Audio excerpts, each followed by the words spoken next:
Checking for leaks. Checking for leaks. They had a report yesterday that tells me that the toilet in the upstairs flat has started to leak slightly. Plumber has been called, but I'm just a little bit nervous because I know the toilet in the upstairs apartment sits right on top of my VHS collection. So a little bit nervous, but it's okay. It's okay because I did the clever thing of when I built those VHS units that you can see in the right-hand corner. Excuse me, that was a burp. That was disgusting, David.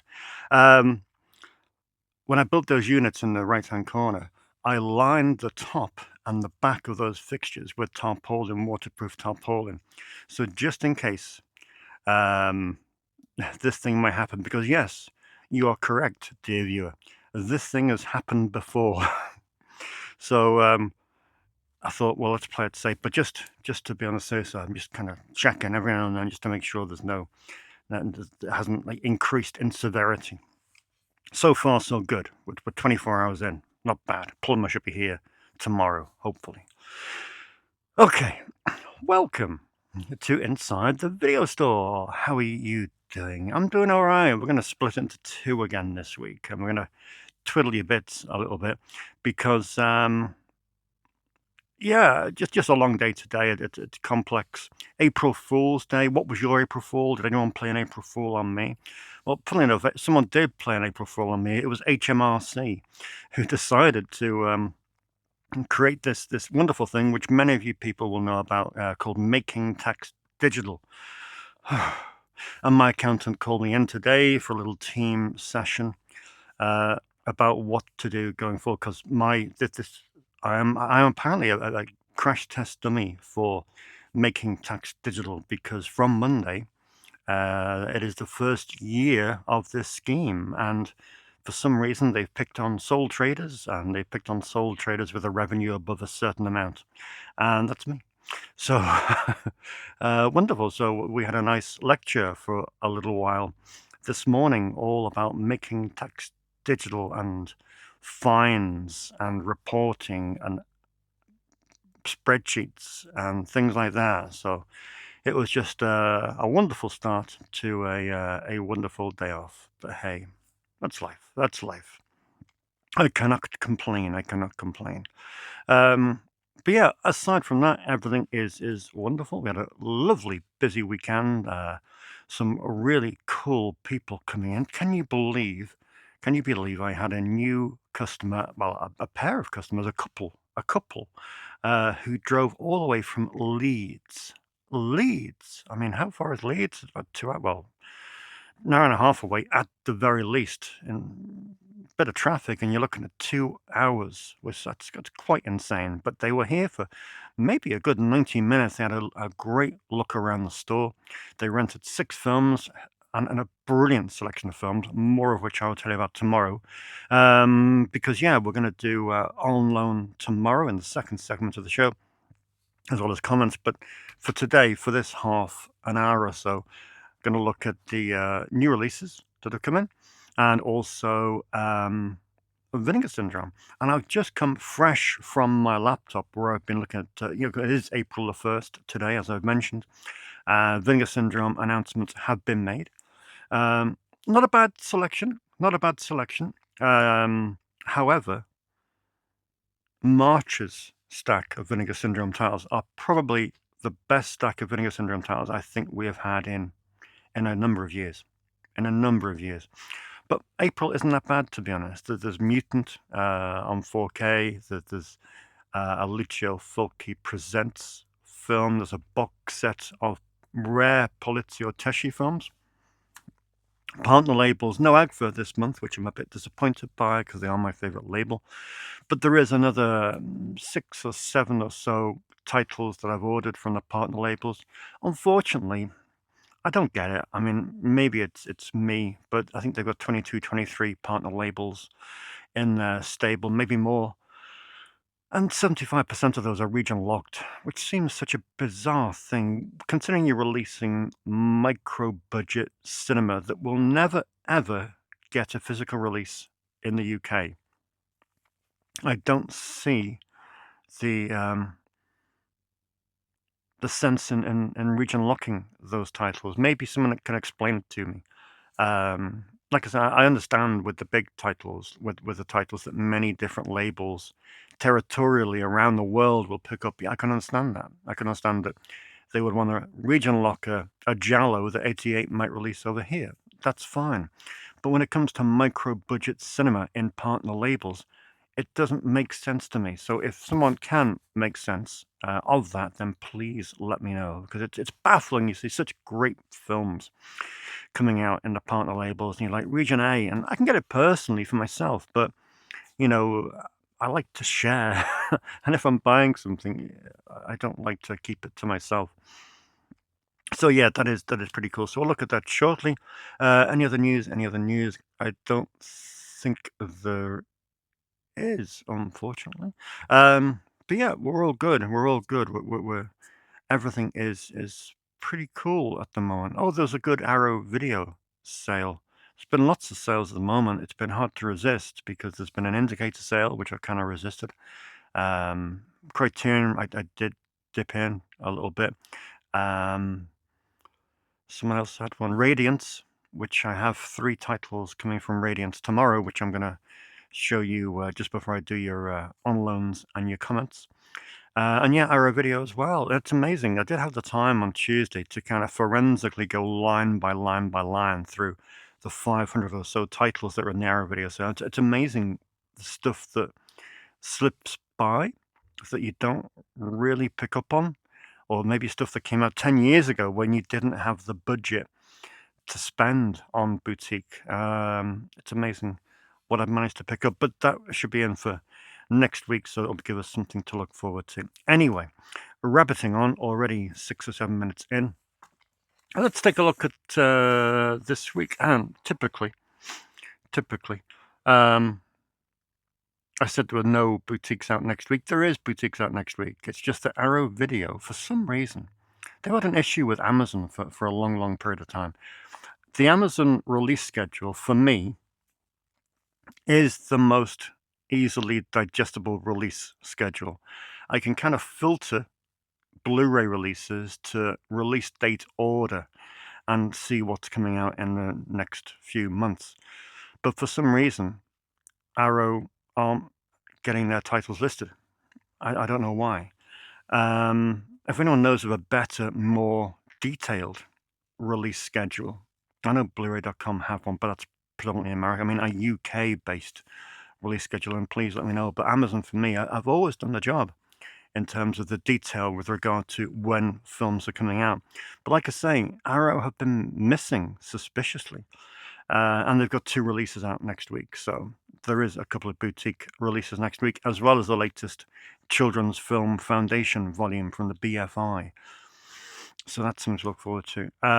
So there will be a few bits. So that might just dint my laissez-faire budget that was going to be spent on catching up with a few Jackie Chans and things like that. But still, we shall see. We shall see what next week brings. So the lead title this week, people are going mad for this, mad for it.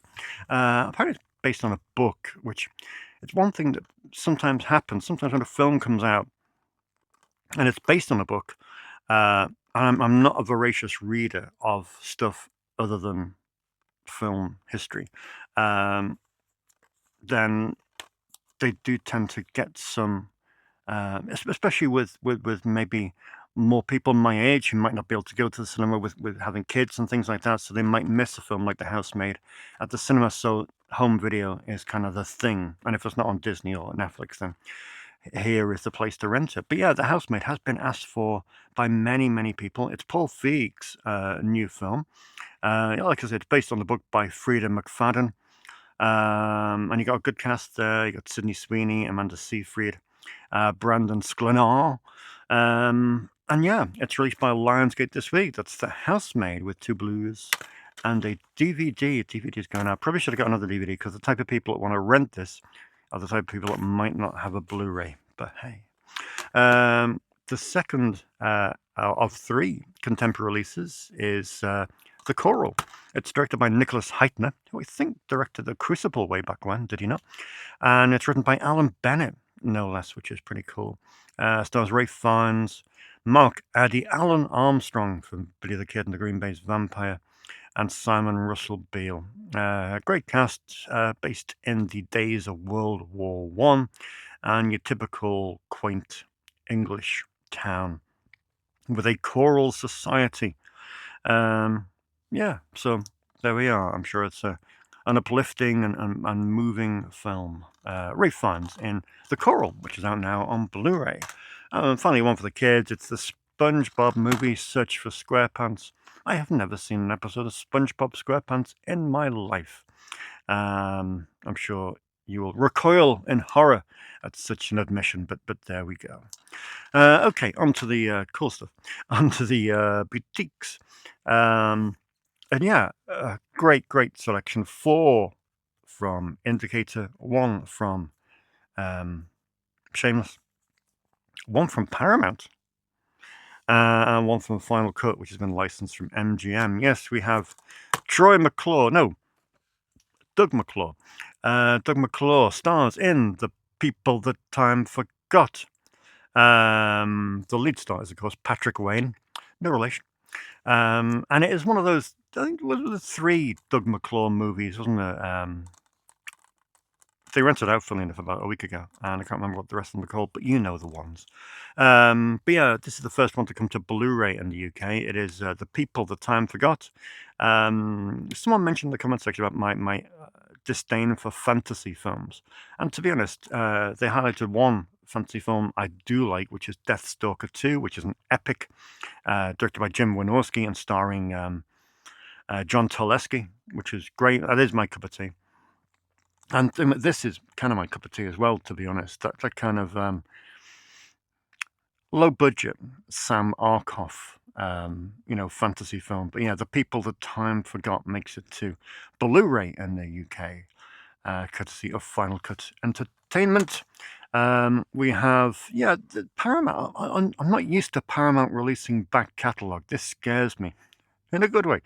But Paramount have decided to release The Last Train from Gun Hill. It's a John Sturges film from 1959. It stars Kirk Douglas and Anthony Quinn. And yeah, I mean, I'm up for this. Remastered by Paramount from a 6K film transfer of the original VistaVision negative. I mean, wow, this should look spectacular. Makes you wonder why it's not out on 4K. But hey, let's not look a gift horse in the mouth. It is The Last Train from Gun Hill. Looks cool, super cool. And yeah, be sticking that up in the Western section. What else we got? Yeah, so on to Indicator. Indicator, I think they did have 4 or 3 penciled in for this month, but they've had a few titles go back a bit. These were scheduled in, I'm sure, for last month or the month before, but these were a little bit delayed. No biggie. We have All My Sons with Edward G. Robinson and Burt Lancaster. Based on a play by Arthur Miller. It's written by Irving Reese. 1948. This comes from, with the tagline, "All the drama your heart can hold." I don't know really what it's about, because Indicator cleverly don't put synopsis on the back of the box, because synopsis is for squids.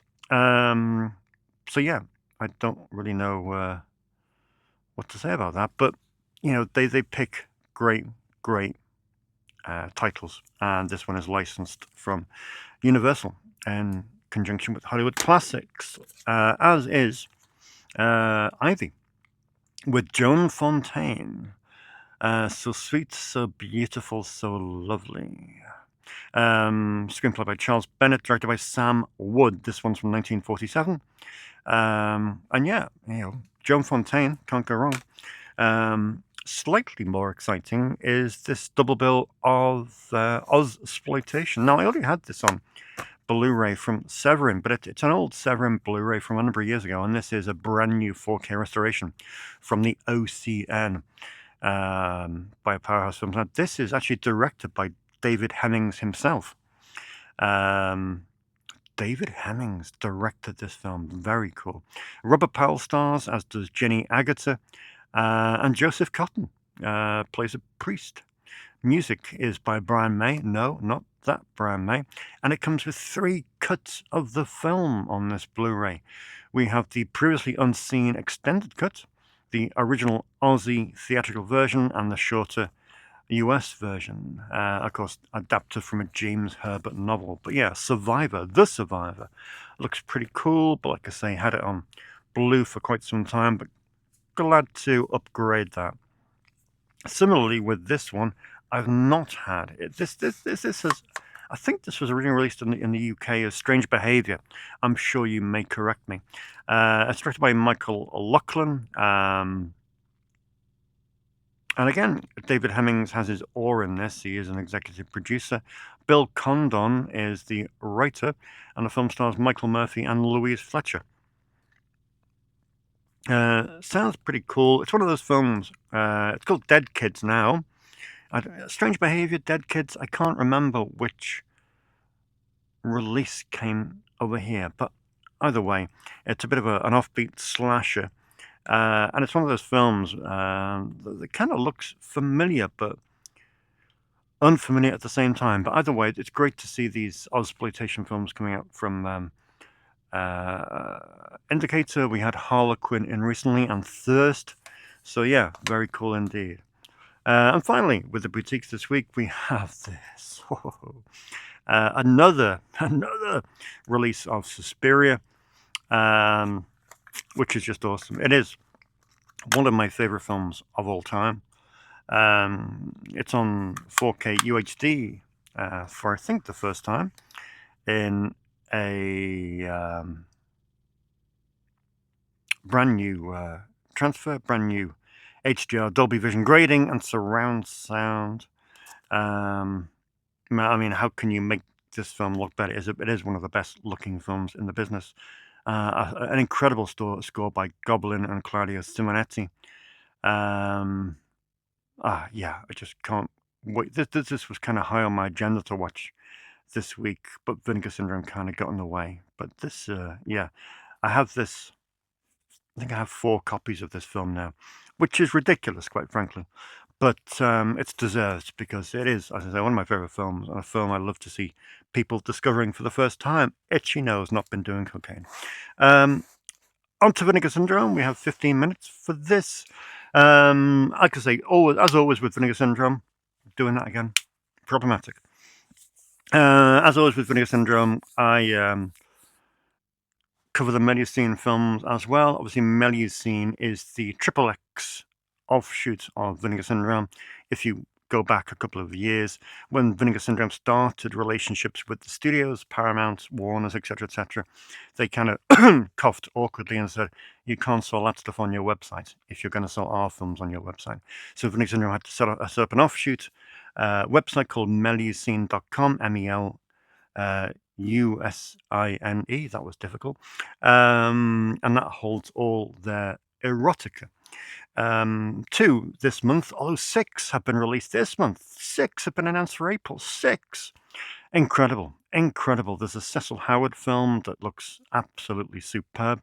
They have some forgotten his name. Jesus, one of the most blandest Triple X filmmakers you will ever know. A guy called Carlos Tobolina. I've got a few of his films on DVD, and they're not great. However, if you do see one Carlos Tobolina film, make it this one. It's fantastic. I got this in quite some time ago. I don't think I've ever highlighted to you because no one's ever rented it. But it is a piece of work. It is Flesh and Bullets. Flesh and Bullets. It is a sex-filled reimagining of Alfred Hitchcock's Strangers on a Train. A sleazy mashup of grindhouse trash and melodrama. You've got X-rated stars in this, and Cornell Wilde and Robert Zadar and what's-her-face from the Addams Family, Yvonne De Carlo. It is the trippiest, most wonderful film. Oh, and Cesar Romero. Oh, and Aldo Ray. Just literally turning up for 5 minutes. It is the trippiest, most wonderful film you'll ever see. Flesh and Bullets, Carlos Tobalina. I urge you to rent that. But yeah, we got Carlos Tobalina coming to Blu-ray for the first time, and most excitedly of all, we have the next release from Muscle Distribution. Muscle Distribution are the exciting kids on the block. Muscle Distribution set up by Liz Purcell, a very, very intelligent person when it comes to film history, especially queer film history. Incredible the amount of detail and knowledge that they have, which you can sample from their podcast, Ask Anybody. No, that's the podcast. And I'm not saying ask anybody. I'm saying that's the podcast. Ask Anybody, Buddy. But yeah, Muscle Distribution is their new label, which is very exciting. The first release is in here. We'll get to that in a second. But their second release is the first of a 3-volume set of Wakefield Pool films. And if you know Wakefield Pool, then I don't need to go on any further, but very exciting stuff indeed from many seen this month. Anyway, last month, or it is last month, in March, we had a double bill from Paul Vitale, who I don't know much about, I must admit. Nasty Nurses, we have, and Let's Talk Sex. Second to that, we have a film from Curdy Stevens. Curdy Stevens, you may know, directed one of the most explosive and most lucrative films in the XXX golden era, which of course was Taboo, Taboo. First look at Faucest, as they call it these days, Faucest, which apparently is one of the biggest trending themes when it comes to pornography, the most searched theme when it comes to pornography. But yeah, Curdy Stevens did it the first. He did Taboo back in, I think it was 1709. It's a classy piece of work, to be honest, and spawned a whole slew of sequels, of which Gary Graver directed Taboo 6. But yeah, this is a Curdy Stevens film from 1981, and it's called Anytime, Any Place. Written by Helen Terry, which I think was his wife. But yeah, again, another classy piece of work with a great 4K scan and restoration from the 35mm original camera negative from Vinegar Syndrome, Anytime, Any Place. So they're the two many-seen films, which of course won't be displayed here in any capacity, as that would cause much ill repute in terms of my reputation, which is unsullied as it stands. Anyway, let's crack on with these. We've got 9 minutes. From Vinegar Syndrome, yeah, they're doing these Lucio Fulci Presents sets, which is cool. First one is Massacre, directed by Andrea Bianchi. This looks great. I think I'm going to rent this tonight, to be honest. But yeah, looking forward to this one very much so. It's on 4K UHD and a region-free Blu-ray. And yeah, it's the first of a series of films made under the Lucio Fulci Presents banner, and that was Massacre. Looks great. They also had an alternate slipcover available for this, which they sent me, and I can't stand it. I hate that. I hate it more than life itself, that slipcover. I just find it awful. Sorry, the artist who created that slipcover, but I'm afraid it is not my cup of tea. Next up is the new Agfa release, a documentary I saw last night, which I really, really enjoyed. It's only an hour long.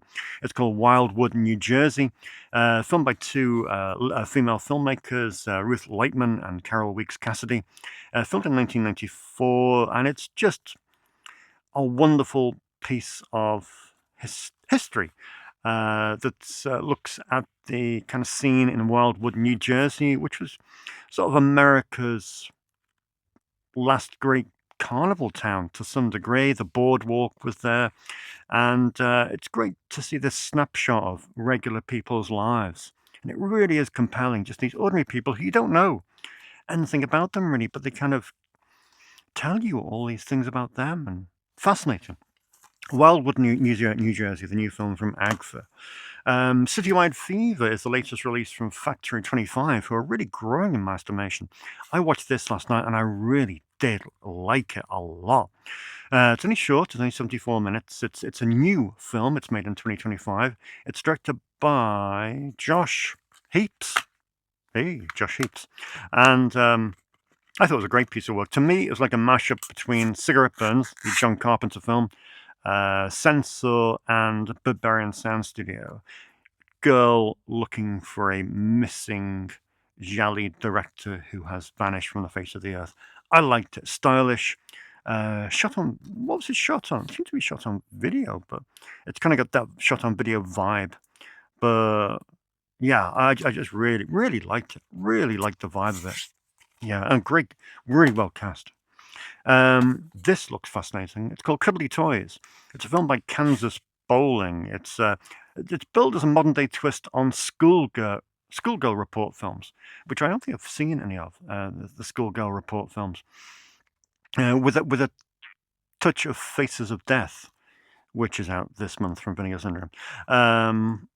Yeah, it's a soundtrack that includes hits by the Monkees and Scott Walker, photographed on Super 16mm, and featuring a cast of nearly 100 deranged, damaged, and distraught young women, along with the demented men who prey on them. It looks utterly, utterly bizarre, but hey, I'm down for that. Cuddly Toys, a film by Kansas Bowling. This is an older release that I missed out on from Saturn's Core, but I had a few customers ask me for Lydia Lunch, so here she is. The other Saturn's Core release this month is the stupefying Siren Tales of Pamela Sutch, which is a compilation of 6 Pamela Sutch movies, 4 of which aren't even listed on IMDb. Such is the rarity. So yeah, I can't wait to dig into these. These look absolutely wild, and it runs for 5 hours. So yeah, it's a very cool release from Saturn's Core. This month, April, Saturn's Core are releasing a previously lost Mark Polonia film. Well, it's not Mark Polonia. It's actually a guy who worked with Mark Polonia, but Mark Polonia stars in the movie. It's from 1995. John O'Dalton was on straight on to me the second they announced it. John O'Dalton, of course, has written many, many films from Mark Polonia, and he texted me straight away. He said, "Got to order this. This is amazing. We thought it was lost." He said he even thought Mark thought it was lost. So yeah, great. The new Reviver disc is out. Reviver, if you don't know, Vinegar Syndrome is their ethos is based on preservation. They have hundreds, thousands and thousands of reels of film, many of which are damaged, many of which are almost unsalvageable. But they're kind of putting stuff together on these releases here that are a little bit beat up, a little bit scratched. Film 1 on this has a lot of water damage, about a 10 to 15 minute segment of water damage, which makes it really, really hard to watch. But still, they put out these redacted films. You don't know what's on this. I didn't know what's on it when I bought it.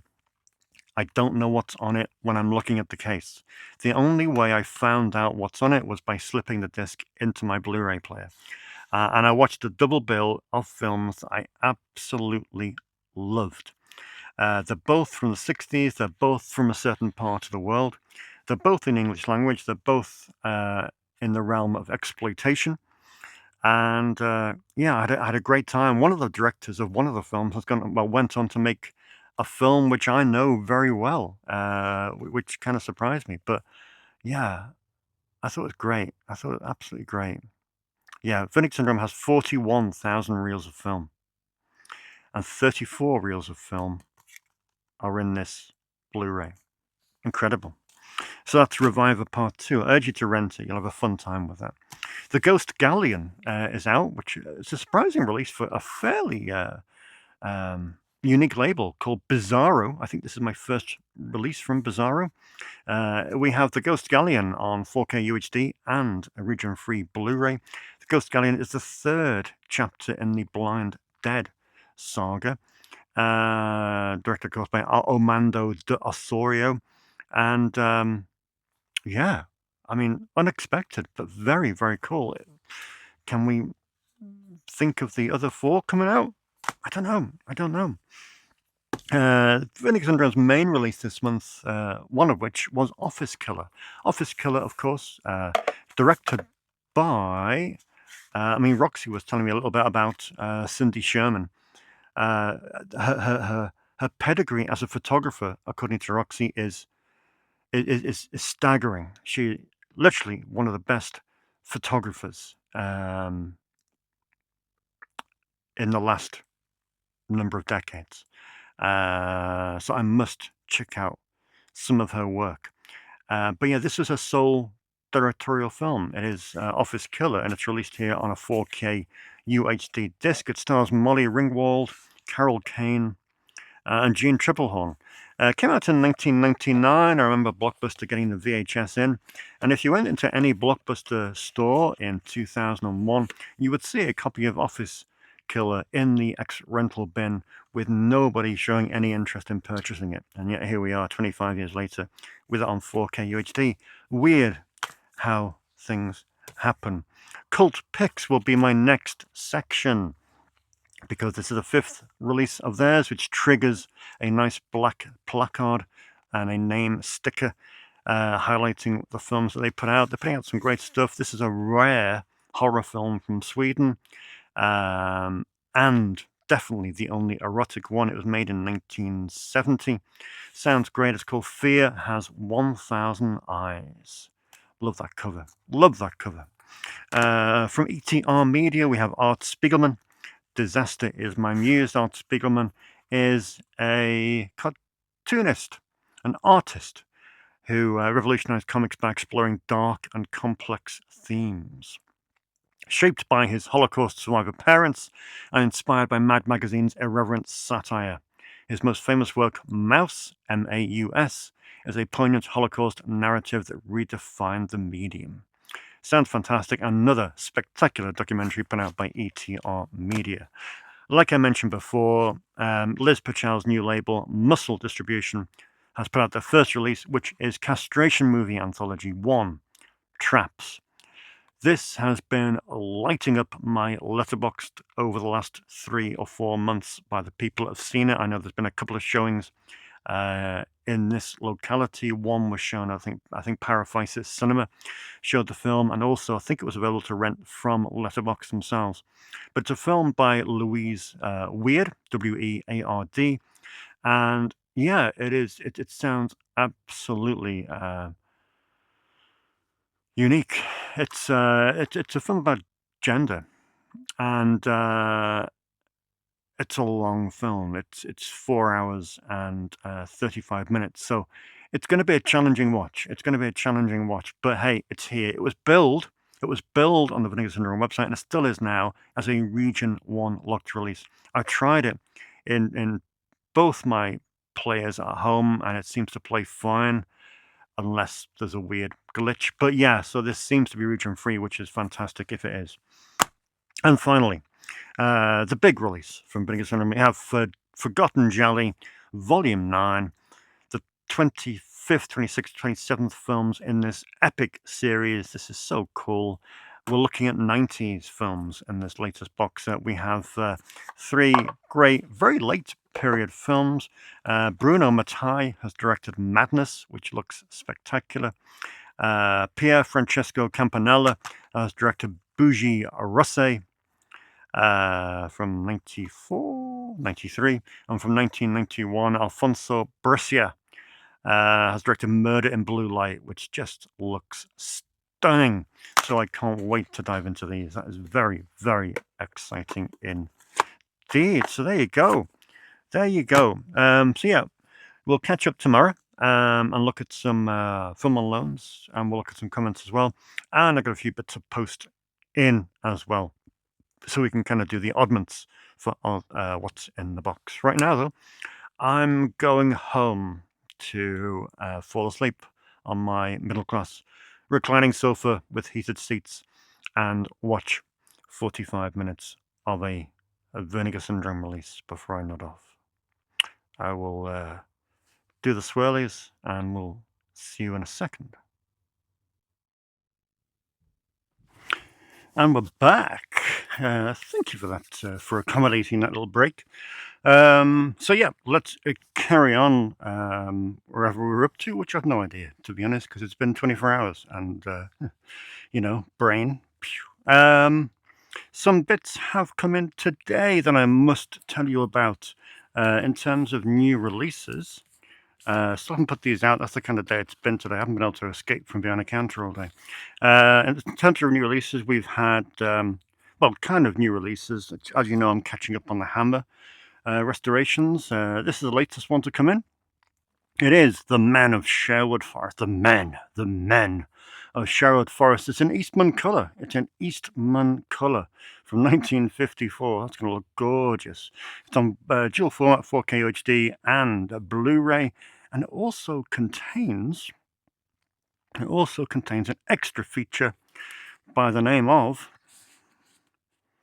I'm glad you know what you're talking about, an extra feature by the way of a TV pilot, was it? Wolf's Head. It was originally shot as a TV pilot in 1969, but released as a supporting cinema feature in 1973. Shot on 35mm. Wolf's Head, The Legend of Robin Hood. And yeah, it's barely been seen ever since, quite frankly. But here it is. It's on as a bonus feature on The Men of Sherwood Forest, which is a really cool release to get into, to be honest. I'm pretty much excited about that one. And also from Arrow, out this week is the Samurai Revolution trilogy. More samurai films, just what we could do with. This one has 13 Assassins from 1963, which of course was remade in 2010 by Takashi Miike, followed by The Great Killing from 1964 and 11 Samurai in 1967. So yeah, a pretty cool samurai box set there to join the already bulging ranks of samurai box sets. Cool. And just some other bits that came in today. We have 3 films from Piotr Sulkin, who of course, I think Radium's put these out in a box set. Originally, I think it was called The End of Civilization. But these are 3 films by Piotr Sulkin. We have Gaga, we have Oba, and we have War of the Worlds Next Century. All really cool looking Polish films from the 80s, starting in 81, finishing in 84. And yeah, there we go, to be honest. These look pretty great. So yeah, looking forward to sticking those in the Polish section. What else came in today? Basil Dearden's The Mindbenders, which looks absolutely fantastic with Dirk Bogart, Wendy Craig and Edward Fox. That one's from 1962. Tony Garnett, you may remember I recommended Roxy and Paddy Handgun, Tony Garnett's second feature from 1983, a brilliant revenge film. They loved it and inquired as to whether I could get in Tony Garnett's debut feature, which is Prostitute from 1980, which is meant to be outstanding. It's put out by the BFI on DVD a few years ago. And also one that Nathan Smith asked for. It is Divine Intervention. It's a film from 2002, which looks spectacular, to be honest, about set in Palestine, I do believe. So yeah, and it's a comedy. There we are. Okay, so what's been out in the last 7 days that I can get excited and tell you about? Well, I'm very excited about this going out on loan. This, of course, is From Hollywood to Heaven, the Indicator box set. From when did it come out? When did Indicator put it out? God, 3 years ago now. And in those 3 years, how many times has this been rented out? 0. I think it's because not many people know what it is, and it seems quite daunting when you consider, I think there's a dozen features on there. No, there's more. There's 13 features on there. This is the career of the Ormans, husband and wife, and latterly a son, who started out making exploitation movies and then segued slightly into making films for the church, like the catchy title. It's all about the second coming and the believer's heaven and the burning hell. And if footmen tire, if footmen tire you, what will horses do? So yeah, this is a box set of two halves, but um, you may know a brilliant author by the name of Jimmy McDonough. I know if you're a fan of Andy Milligan, you will know Jimmy McDonough very, very well, because of course he wrote the ghastly one, the unreal biography of Andy Milligan. He's also written biographies of many people like Tammy Wynette, Neil Young, and the Ormonds. And Jimmy is all over this set, quite frankly, which is great to see. Fascinating people, but I'm really pleased that Paddy and Roxy have taken 9 of these or 10 of these films home, which is pretty cool, and hopefully it will kickstart me recommending this wonderful, wonderful box set that was presented. That is Nicholas Winding Refn Presents. So that's very cool indeed. John and his son were in on Monday, I think, and renting Rabid Grannies, which is pretty cool. I love that hologram cover. And Rabid Grannies does not get rented as often as it should do. So there we go. That's that going out on loan, which is great. Classic. Lee Evans film, directed by John Simpson from 2003. This is Freeze Frame, a psycho killer thriller.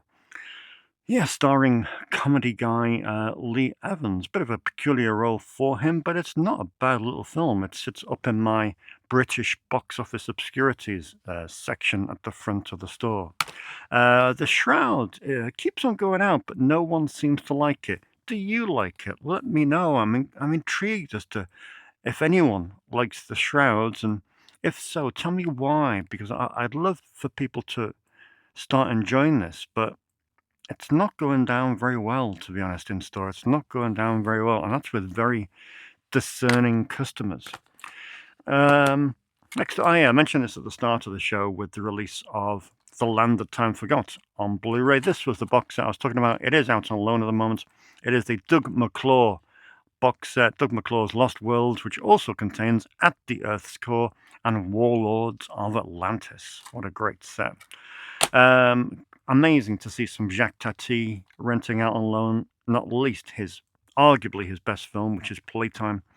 A wonderful piece of work, just a stunning feature.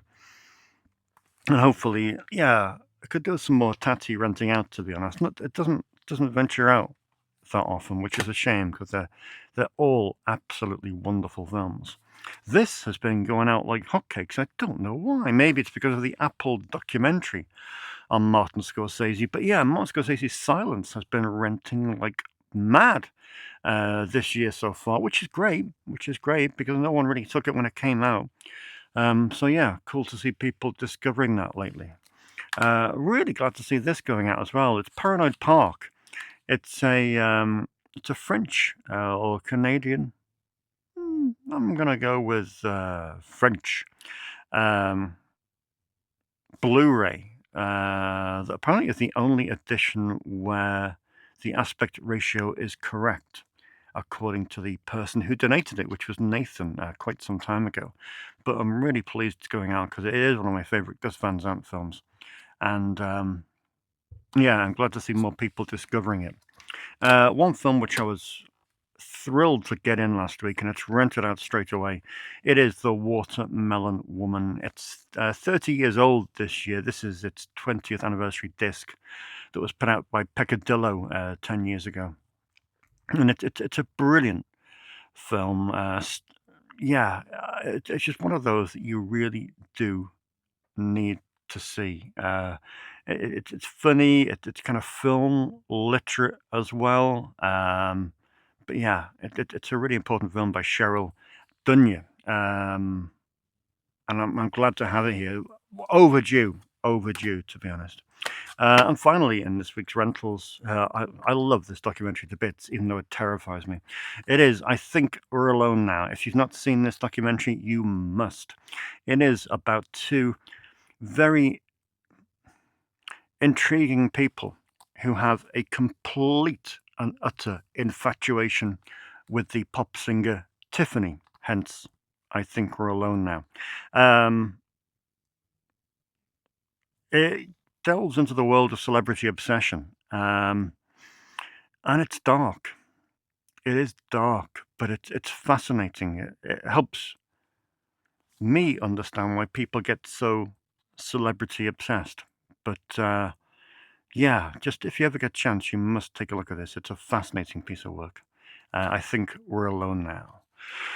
There we go. So that's what's been renting out this week, and that's just got 10 minutes now to have a look at the quick comments, I reckon, which is great. Let's see what you've all been talking about.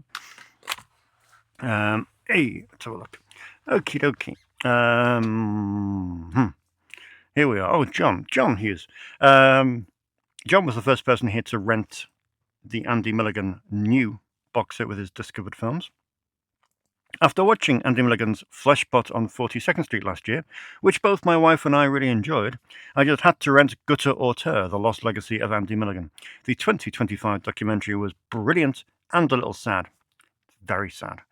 And I have to say that I really enjoyed the Degenerates, and I can't recommend that enough. That's one of the lost films that's recently been rediscovered.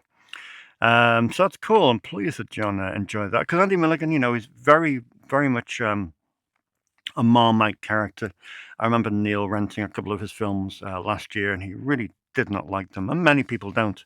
So he is an acquired taste, but it's really, really cool to see some people liking his work. Freddie says, great episode. Thank you, Freddie. I watched it a little bit later because of a double bill of sleaziness. Shallow Grave, not the Danny Boyle one, and Blood Games. My God, I forgot about that last one, but the Vinegar Syndrome release of this is really, really great. Dare I ask, do you have a sleazy corner in your store? Do I have a sleazy corner?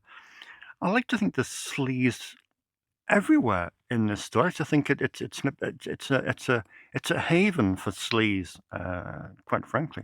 I mean, obviously, I have my XXX collection, which is, behind several steel doors and one of those wheelie safe locks that you see on bank heist films that you have to turn and door opens. Obviously, my XXX collection, but Vinegar Syndrome there is full of sleaze. Many of the indie labels up there is full of sleaze.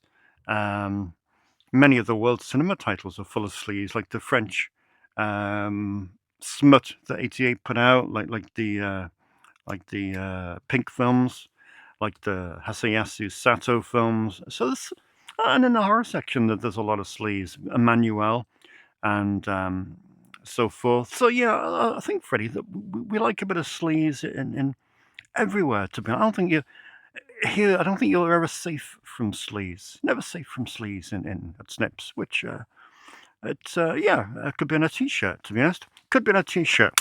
And while I mention t-shirts, I can finally show you this awesome piece of work. This is the latest merchandise design for Snips. Obviously, as you know, if you've been following this channel for a while, there are 6 designs available via Redbubble and TeePublic, if you're in the States, all of which are linked below, around about just above the comments section. But we have a new design. This design has been done by my good friends Roxytopia and Paddy Gould, who are artists of the highest caliber. Very, very humbled that they could afford the time to spend on something so trivial, considering the amount of work that they do in the art world, which is stunning. And they have pulled it out of the bag, because this to me is a wonderful piece of work. And there we go. Wrong way around. There we go. So yeah, really cool. You got a film on loan thing here. You got everything about the store you could ever possibly want to know. You got my slogan, "Let's get physical." Um, you got over 20,000 titles, no membership, no late fees, no fixed rental period, new releases, boutique labels, 4K UHD, all the pizzazz of the thing. And yeah, I really, really like that. It's kind of it's a walking advert for the store, which is cool, to be honest, because like the other designs are amazing. But I'd imagine if you bumped into a colleague or a friend or an acquaintance and they were wearing just a Snips Movies T-shirt, well, like this one, for example, and then just say, "Well, what's Snips?" And you'd have to explain it. But here, and if they say what's Snips, you can just point down to your torso, and they can read your torso because it's all there. It's all there. So yeah, brilliant. So we're going to start uploading that to the relevant sites in the next few weeks because it is getting into t-shirt weather finally. And yeah, that will be very, very cool indeed. But what a great job they did, and I hope people buy it in their droves. Film Wolf, hi Dave. As you say, you might struggle with a fantasy film. Yes, I do. But yes, as I mentioned before, Film Wolf did suggest Deathstalker 2, which I loved to bits. And he suggested Lucio Fulci's Conquest, which I believe is being released by Cauldron, I think, this year, which is cool. But I know for a fact there's a UK company releasing it as well. So, considering import charges, I'm going to wait for the UK company to release it. And Mumford, if there's a good price on the Blu-ray of The Chaser, then it will be mine, my friend. All mine.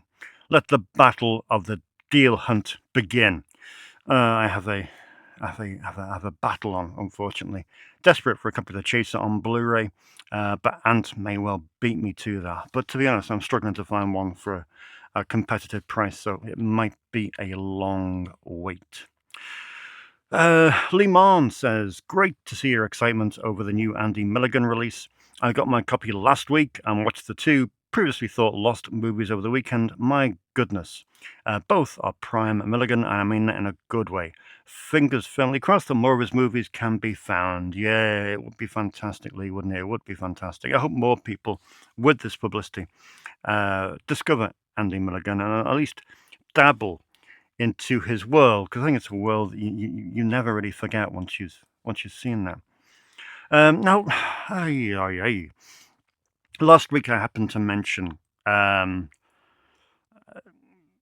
I listened to the new PCP episode with Quentin Tarantino, who was telling us about the films of William Bodine, fascinating director, made hundreds of films, many on Poverty Row, some of which I've seen this week, and I really enjoyed them.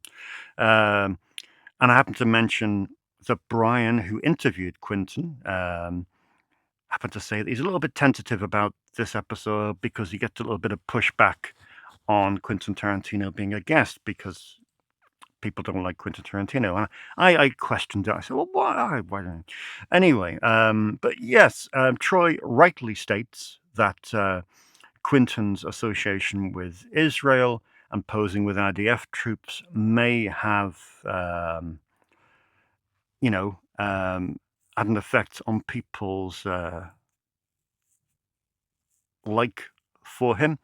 And I agree with that. There is. And if you woke up in 2023, you saw him posing with IDF troops, and you said, right, that's it for me, Quentin. Sorry, I'm not going to follow you. I'm not going to watch your films anymore.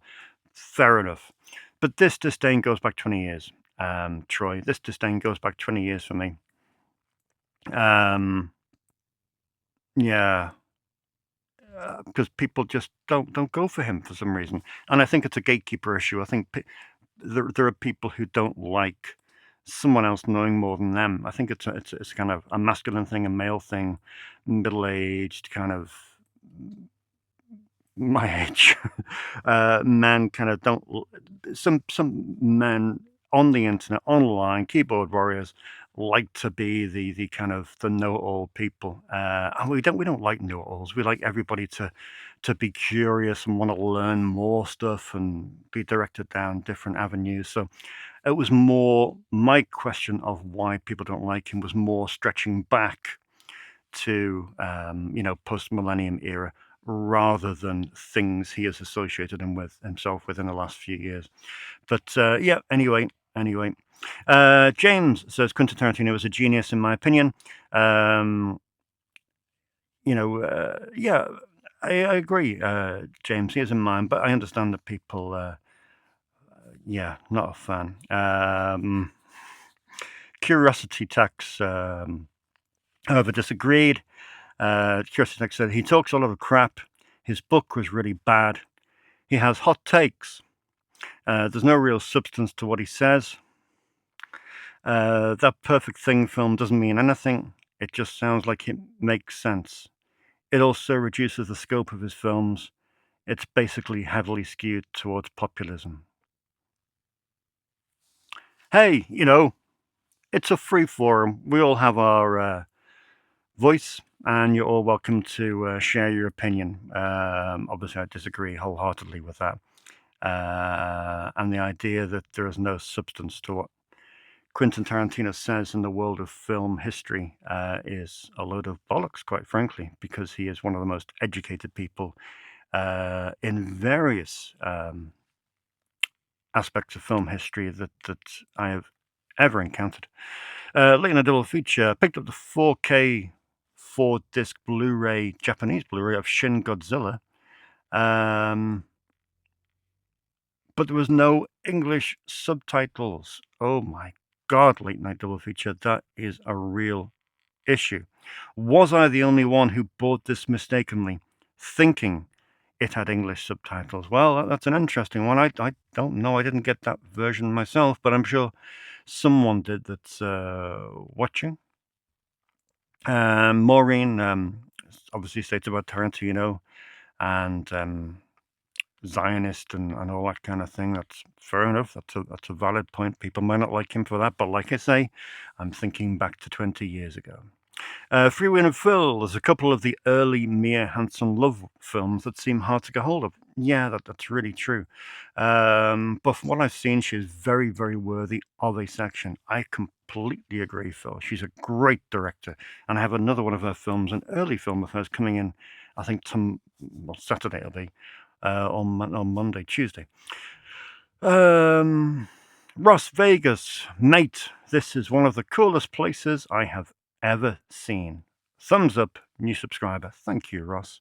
You're very, very welcome. I shall remember not to mention the name Tarantino again. Days of Thunder. It's a bit rich to praise films by Roman Polanski while simultaneously criticizing Chuck Norris over a political vote. You're effectively separating the art from the artist in one case, but refusing to extend that same principle in another. Consistency matters. Yes. I appreciate what you were saying. Obviously, last week I criticised Chuck Norris for voting for Proposition 8, which is a vote for the ban on same-sex marriage. But in terms of Polanski was a filmmaker with a crew of 100 people, 200 people. There was writers, there was actors. If I praise a Polanski film, it's the whole thing. I'm not just praising one person. One person doesn't do the entire film. Whereas Chuck Norris, if he voted against one law, he voted against. But anyway, I think I'm, 105 episodes in, I'm learning my lesson not to mention problematic people and not to mention Tarantino. Right, what else can I not mention? Breck Build says, I was very worried when this landed 6 minutes late this week. But, we're okay. We're okay, Brick Build. 6 minutes late. I know, I had customers that bastards. But yeah, pesky customers taking up my time. Brick Bills had a double bill last week, and his was Restless Natives, another one discovering Restless Natives, and Time Crimes. Excellent double feature. Excellent double feature indeed. Okie dokie. Keep your comments a little bit nicer this week, please. I don't mind. I don't care. Say what you want. You're more than welcome to. It's a free forum, no censorship, and no redacting, unless you comment first. That's the only comment I've ever deleted, which is someone commenting first, because I hate that kind of, I'm first. Hate that. grinds my gears. Right, I'm off home because I have some Vinegar Syndrome films to watch. I saw Macabre last night, which I didn't really go for, but I'm going for the Ghost Galleon tonight on 4K UHD, which is a very exciting thing indeed. So that's what I'm going to do right now, and I will see you in 7 days' time.